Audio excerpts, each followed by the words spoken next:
दोस्त, स्वागत है आप सभी का हमारे चैनल में। आज हम फिर से लेकर आ चुके हैं एसएससी जीडी, बिहार पुलिस और बिहार एसएससी के लिए जीके जीएस का मोस्ट इम्पोर्टेंट क्वेश्चन। यह सभी प्रश्न सभी एग्जाम के लिए बहुत ही अच्छा है। तो चलिए दोस्त स्टार्ट करते हैं। आपका पहला क्वेश्चन दिया गया है, निम्न में कौन ऑक्सीकरण नहीं है। चलिए बताइए दोस्त, निम्न में कौन ऑक्सीकरण नहीं है। तो इसका राइट आंसर होगा ऑप्शन नंबर ए। कौन है? अवक्षेपण नहीं है। तो चलिए दोस्त आगे बढ़ते हैं। आपका अगला क्वेश्चन है, नमक के घोल में सिल्वर नाइट्रेट का घोल डालने पर दही जैसे पदार्थ उत्पन्न होता है, यह कौन सी अभिक्रिया है। चलिए बताइए दोस्त, यह कौन सी अभिक्रिया है। इसका राइट आंसर क्या होगा? उदासीनीकरण। यानी कौन सी अभिक्रिया है? उदासीनीकरण अभिक्रिया है। ऑप्शन नंबर बी इसका राइट आंसर होगा। चलिए दोस्त आगे बढ़ते हैं। आपका अगला क्वेश्चन है, संक्षारण किस प्रकार की अभिक्रिया है। चलिए बताइए दोस्त, संक्षारण किस प्रकार की अभिक्रिया है। इसका राइट आंसर होगा उपचयन अभिक्रिया। यानी ऑप्शन नंबर सी इसका राइट आंसर होगा। क्या होगा? ऑप्शन नंबर सी, उपचयन अभिक्रिया। चलिए दोस्त आगे बढ़ते हैं। आपका अगला क्वेश्चन है, किसी रासायनिक अभिक्रिया में ऑक्सीजन के अनुपात का बढ़ना क्या कहलाता है। चलिए बताइए दोस्त, किसी रासायनिक अभिक्रिया में ऑक्सीजन के अनुपात का बढ़ना क्या कहलाता है। क्या कहलाता है? उपचयन अभिक्रिया। ऑप्शन नंबर बी इसका राइट आंसर होगा। क्या होगा? ऑप्शन नंबर बी, उपचयन अभिक्रिया।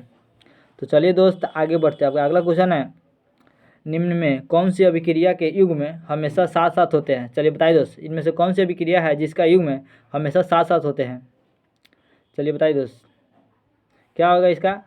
इसका राइट आंसर होगा ऑप्शन नंबर सी, उदासीनीकरण और विस्थापन। या ऑप्शन नंबर सी इसका राइट आंसर होगा। क्या होगा? उदासीनीकरण और विस्थापन। तो चलिए दोस्त आगे बढ़ते हैं। आपका अगला क्वेश्चन है, सोडियम हाइड्रोक्साइड और हाइड्रोक्लोरिक अम्ल की अभिक्रिया से सोडियम क्लोराइड और जल बनाते हैं, यह कौन सी अभिक्रिया है। चलिए बताइए दोस्त, इसका राइट आंसर क्या होगा? क्या होगा? उदासीनीकरण। या ऑप्शन नंबर ए इसका राइट आंसर होगा। क्या होगा? ऑप्शन नंबर ए इसका राइट आंसर होगा, उदासीनीकरण। चलिए दोस्त आगे बढ़ते हैं। आपका अगला क्वेश्चन देखते हैं, किसी अभिक्रिया में भाग लेने वाले पदार्थ क्या कहलाते हैं। चलिए बताइए दो, किसी अभिक्रिया में भाग लेने वाले पदार्थ क्या कहलाते हैं। क्या कहलाते हैं? अभिकारक। यानी ऑप्शन नंबर सी इसका राइट आंसर होगा। क्या होगा? इसका राइट उत्तर सी होगा, अभिकारक है। तो चलिए दोस्त आगे बढ़ते हैं। अगला क्वेश्चन देखते हैं, श्वसन किस प्रकार की अभिक्रिया है। चलिए बताइए दोस्त, श्वसन किस प्रकार की अभिक्रिया है। क्या होगा? इसका राइट आंसर ऊष्माक्षेपी अभिक्रिया। ऑप्शन नंबर ए इसका राइट आंसर होगा। क्या होगा? ऊष्माक्षेपी अभिक्रिया। चलिए दोस्त आगे बढ़ते हैं। अगला क्वेश्चन है, प्रबल अम्ल और दुर्बल क्षारक से बने लवण का पीएच मान क्या होता है। ऑप्शन ए है 7 से अधिक, बी है 7 से कम, सी है 10 और 14 के बीच, डी है 14 से कम। चलिए बताइए दोस्त, क्या होगा? इसका राइट आंसर बी हो गया, 7 से कम होता है। क्या होता है? 7 से कम होता है। चलिए दोस्त आगे बढ़ते हैं। अगला क्वेश्चन देखते हैं, क्षारक को जल में घोलने पर क्या मुक्त होते हैं। चलिए बताइए दोस्त, क्षारक को जल में घोलने पर क्या मुक्त होते हैं। क्या होते हैं? OH। ऑप्शन नंबर ए इसका राइट आंसर हो। क्या होगा? OH ion.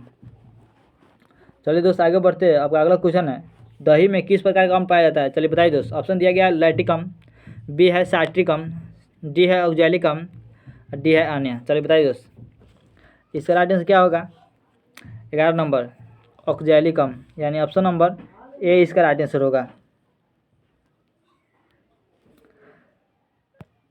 ऑक्जेलिक अम्ल कभी पाया जाता है? टमाटर में।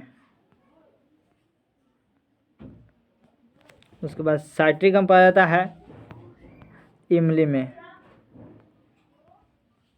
चलिए दोस्त आगे बढ़ते हैं। आपका 12 नंबर क्वेश्चन है,